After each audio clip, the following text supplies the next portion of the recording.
মানবতা বিরোধী অপরাধ করেছে, তাদের সর্বোচ্চ শাস্তি মৃত্যুদণ্ড না হওয়া পর্যন্ত এই গণজাগরণ মঞ্চ গণমানুষের নেতৃত্বে টেকনাফ থেকে তেতুলিয়া আন্দোলন চালিয়ে যাবে। 3 দিনের অবস্থান কর্মসূচির পর আয়োজিত সমাবেশ থেকে দাবি আদায় না হওয়া পর্যন্ত আন্দোলন চালিয়ে যেতে এভাবেই শপথ গ্রহণ করেন আন্দোলনকারীরা। এর আগে আন্দোলন কর্মসূচি ঘোষণা করা হয়। যুদ্ধাপরাধীদের সঙ্গে জড়িত, সংবিধান অমান্যকারী, সাম্প্রদায়িক ও মৌলবাদী হিংস্র ফ্যাসিস্টদের দল জামাত ইসলামীকে অবিলম্বে নিষিদ্ধ করার দাবি। বিকেলে সমাবেশ শুরুর আগেই জনসমুদ্রে পরিণত হয় গোটা এলাকা। তরুণ প্রজন্মের পাশাপাশি নানা শ্রেণী পেশা ও নানা বয়সী মানুষ শাহবাগে সমবেত হন। দাবি একটাই, যুদ্ধাপরাধীদের ফাঁসি হতেই হবে। আমি শুধু রাঙ্গামাটি থেকে আসছি, শুধুমাত্র রাজাকারদের ফাঁসির দাবি আদায়ের লক্ষ্য নিয়ে। আমরা দেখি নাই, বাট আমরা আমাদের বাবা মার কাছ থেকে জানছি, আমরা ইতিহাস থেকে জানছি। আর তারা যে কাজটা করছে সেটা কখনোই যাবজ্জীবন হতে পারে না, সেটা জাস্ট ফাঁসি হতে পারে। আর সেই দাবির জন্য আমরা এখানে আসছি এবং আমাদের বিশ্বাস যে আমরা সেই দাবি পূরণ করেই ছাড়বো। ছাত্র ও যুবনেতারা যুদ্ধাপরাধীদের সর্বোচ্চ শাস্তি নিশ্চিত করতে প্রয়োজনে আইন সংশোধনের দাবি জানান।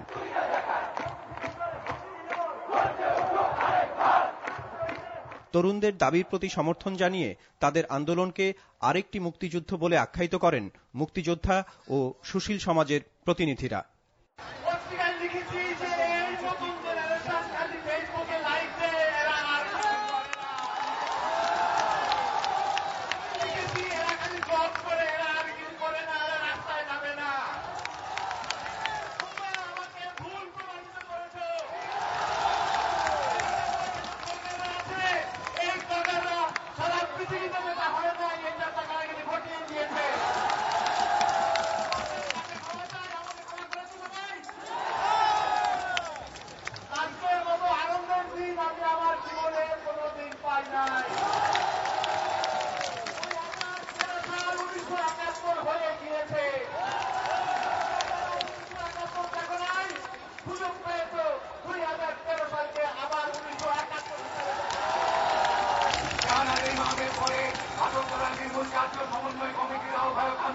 আমি আহ্বায়ক হিসেবে ঘোষণা করছি, আজ থেকে সমস্ত দায় দায়িত্ব তোমাদের হাতে তুলে দিয়ে আমরা নির্বাচন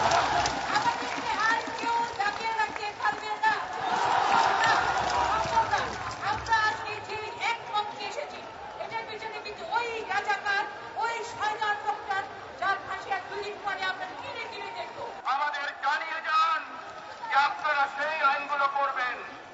আমাদের নতুন প্রজন্মের আজকের যে আকাঙ্ক্ষা সেটা আপনাদের বাস্তবায়ন করতেই হবে।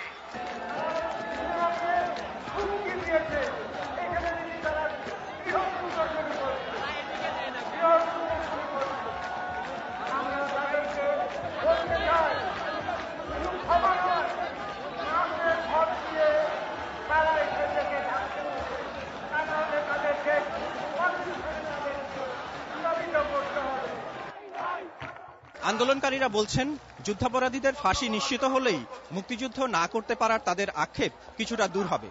আর মহাসমাবেশে মুক্তিযোদ্ধা, শহীদ পরিবার এবং সর্বস্তরের জনসাধারণের সক্রিয় সমর্থন তাদের দাবি আদায়ের আত্মবিশ্বাস আরও বাড়িয়েছে। Faizullah Mahmud, NTV news, Shahbag, Dhaka.